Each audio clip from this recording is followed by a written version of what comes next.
नाज़रीन, मुझे इस वक्त ज्वाइन किया है अब्दुल्ला एच खान साहब ने। आप तर्जुमान हैं पाकिस्तान इंटरनेशनल एयरलाइंस के। खान साहब, थैंक यू वेरी मच जी, बहुत शुक्रिया। खान साहब, सबसे पहले बताइएगा ये आज क्या हुआ? हमारी एयरलाइन वहाँ गई, उसके बाद केएल के रनवे के ऊपर जहाज़ को रोक लिया गया, लोगों को उतार दिया गया। ये सारा कुछ क्यों हुआ, क्या कहेंगे इस पे जी? बहुत शुक्रिया and thank you for asking this question. सुबह से बहुत सारी मैं ये कहना चाहूँगा कि कुछ अफवाहें हैं, कुछ स्पेकुलेशन है जो इस पूरी चीज की पर हो रही है। पीआईए का एक जो पीआईए ने मैं आपको थोड़ा सा इसका बैकग्राउंड हिस्ट्री से देना चाहता हूँ, शायद वो थोड़ा सा इम्पोर्टेंट हो जी जी सबके लिए। पीआईए ने ये तैयारे 2015 में एक लीजिंग कंपनी से हासिल किए।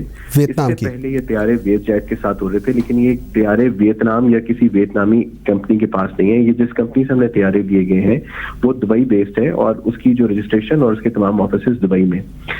ये तैयारे पिछले 5 साल से पीआईए के फ्लीट के ऊपर प्रवास कर रहे हैं। 2021 जुलाई में इनकी ट्रायल लीज या लॉन्ग टर्म लीज जो थी वो खत्म हो जाएगी और ये तैयारे वापस जाने थे। ठीक है। पीआईए का इस लीजिंग कंपनी के साथ एक पेमेंट डिस्प्यूट था जो पिछले 4-5 महीने से चल रहा था। उस पेमेंट डिस्प्यूट के ऊपर दोनों साइडों के ऊपर कुछ इख्तलाफात पाए जाते थे, जिसकी बुनियाद के ऊपर लीजिंग कंपनी ने, जो कि मुआहदे के अंदर ये चीज लिखी हुई थी कि इस मुआहदे के अंदर अगर कोई डिस्प्यूट आएगा तो यूके के लॉज के मुताबिक हल किया जाएगा, तो इस कंपनी ने यूके की कोर्ट के साथ आर्बिट्रेशन के लिए राब्ता भी किया और ये चीज अंडर आर्बिट्रेशन थी।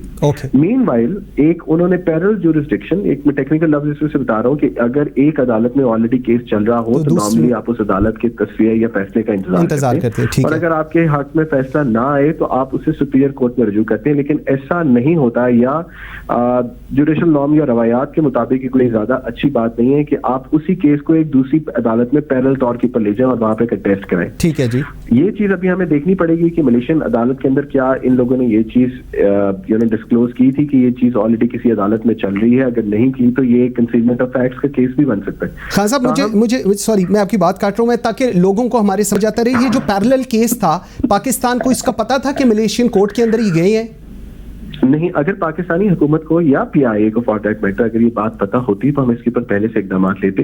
ये केस के ऊपर फैसला उन्होंने गुज़श्ता रोज लिया, जो कि अदालती हुक्म के नामे के मुताबिक भी एक्स पार्टी डिसीजन हुआ, जिसका मतलब ये था कि उन्होंने ना पीआईए को नोटिस दिया, ना पीआईए को उन्होंने बुलाया और पीआईए का मौक़िफ़ सुने बगैर उन्होंने इसका जो है हुक्म इम्तनाई जारी कर दिया। अब उसकी अगली पेशी जो है वो 24 तारीख को लगाई हुई है, जिसके बाद अब पीआईए को उन्होंने बुलाया एज डिफेंडेंट नंबर 1 के वो आए और इस केस को कंटेस्ट करें। पेमेंट डिस्प्यूट की आपने बात की, पेमेंट डिस्प्यूट था। मैं थोड़ा सा, अगर हम नॉर्मली लोगों के अंडरस्टैंडिंग के लिए बात करें, अगर कोई बैंक से या किसी ऑर्गेनाइजेशन से कोई चीज़ लीज ली जाए, गाड़ी या कोई ऐसी, और उसकी अगर पेमेंट ना की जाए या उसकी किस्तें ना दी जाए तो वो किसी भी वक्त गाड़ी सड़क पे रोक के आपसे गाड़ी ली जा सकती है। तो आज एग्जैक्टली ऐसा ही हुआ कोल्लम एयरपोर्ट के ऊपर जी? नहीं, बिल्कुल भी ऐसा नहीं हुआ। देखिए, हमारा और एक लीजिंग एग्रीमेंट, या अगर गाड़ी की मिसाल ली, आपका और आपके बैंक के दरमियान में किसी एक चीज के ऊपर एग्रीमेंट के किसी शेक के ऊपर पेमेंट का इख्तलाफ आ जाता है। आप ये कहते हैं कि इस चीज की पेमेंट नहीं बनती, वो कहता है पेमेंट बनती है, तो उसके ऊपर आप एक आर्बिट्रेशन करते हैं जो आपका लीज एग्रीमेंट होता है, उसके अंदर ये चीज लिखी होती है। In case of a payment dispute आप इसको सालिसी में लेके जाएंगे या आर्बिट्रेशन में लेके जाएंगे, जो कि एग्जैक्टली यहाँ पे भी यही केस हुआ।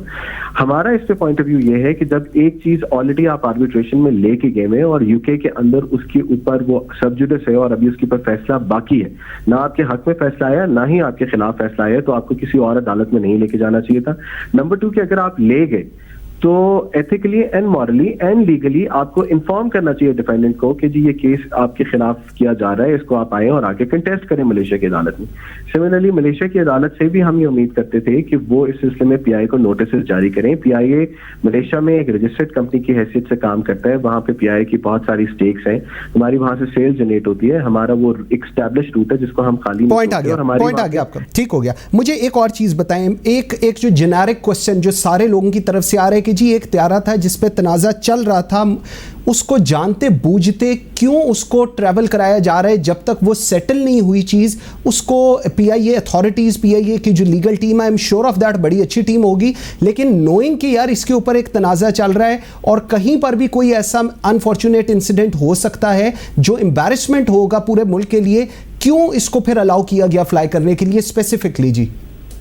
देखिए, तैयारे के ऊपर कोई केस नहीं चल रहा था। हमने इस लीजिंग कंपनी से 2 तैयारे लीज के ऊपर लेने और 2 लिए 2015 में 2 बोइंग जी ठीक है, और दोनों ऑपरेशन ड्यूटी कर रहे हैं और उनकी लीज की पेमेंट 2015 से की जा रही है। ठीक है, पेमेंट डिस्प्यूट इदारे के साथ आया, जहाजों के ऊपर नहीं था। जहाज तो ऑपरेट करेंगे, बिकॉज अगर आप जहाज ग्राउंड पे करेंगे तो आप जहाज जमीन पे खड़े करके उनके किराया तो आप नहीं देंगे ना। जहाज उड़ता है तो वो कमाता है, जिससे उनका लीज का किराया जो है वो पूरा किया जाता है।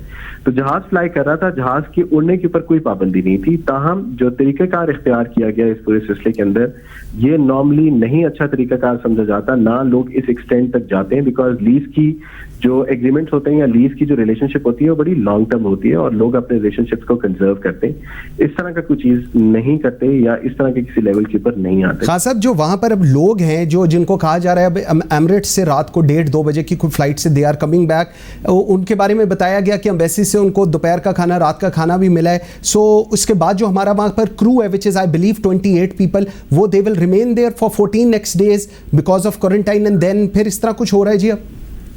नहीं जी, आप पहली बात यह कि जो मुसाफिर थे वो हमारी सबसे अवलीन तरजीह वो थे। उनको हमने फौरन से पहले, चूंकि ये कार्रवाई इस तरह ली गई कि जिसके अंदर शायद उनकी इंटेंशन ये थी कि मुसाफिरों को डिस्कम्फर्ट हो, इसीलिए उन्होंने जब मुसाफिर जहाज में बैठ गए और जहाज पुश बैक होने लगा तब उन्होंने जहाज को रोका। अगर वो चाहते तो वो जहाज पे मुसाफिरों का चेक इन भी रोक सकते थे।